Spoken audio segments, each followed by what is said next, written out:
सभे मगहिया भाई बहन के भूलेटन काका के राम राम आथिन। मगहिया खबर में सुनथिन देश दुनिया के खबर। बिहार में पर्यटन राजधानी बने के पूरी संभावना है। ये बात केंद्रीय पर्यटन मंत्री गजेंद्र सिंह शेखावत कहलका।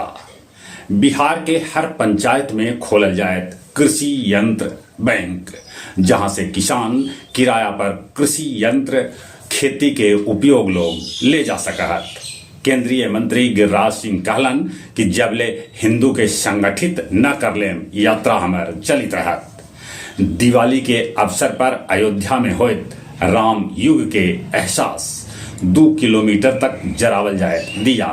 सोना 81,000 के पार त चांदी 1 लाख के ऊपरे चढ़ गए। मुंबई के बिहार भवन में बनावल जाए 22 मंजिला भवन। हवाई जहाज के बाद अब स्कूल उड़ावे के भेटा रहल है धमकी। नीट पेपर लीक के मास्टरमाइंड संजीव के घरे EOU मारल छापा। बक्सर कोर्ट में बहस के दरमियान वकील सुरेंद्र तिवारी के हो गए मौत।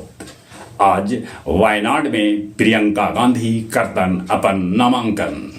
दिल्ली के जामिया इस्लामिया विश्वविद्यालय में दिया जरावे और रंगोली बनावे पर हो गए बखेड़ा। ब्रिक्स में गुंजल भारत माता के जय के नारा। इजराइल पहुंचलन अमेरिकी विदेश मंत्री एंटी ब्लिंकन। अमेरिका में दीपोत्सव शुरू हो गए। सऊदी के अब्बू अल और यस्मिन लाल सागर के पानी के नीचे कैलन अपन निकाह। महाबोधि मंदिर बोध गया में थाईलैंड के लोग दीक्षा लेके बन रहलन है बौद्ध भिक्षुक। गया जी के DM डॉक्टर त्याग राजन लगौलन जनता दरबार सुनलन लोग के फरियाद। आमस के चंडी स्थान के मछली व्यवसायी राम केवल के बेटा गुड्डू के गोली मार के कर देवल गए हत्या। राजगीर से गुरपा के बीच चलावल जाए स्पेशल ट्रेन। और अब कुछ खेल के समाचार। नया सिरा से बनावल जाए पटना के मोनुल हक स्टेडियम में 40,000 दर्शक एक साथ बैठ के खेल के मजा ले सकत। राष्ट्रमंडल खेल से खाली हॉकी न, कुश्ती, निशानेबाजी, क्रिकेट और बैडमिंटन के बाहरे कर देवल गए।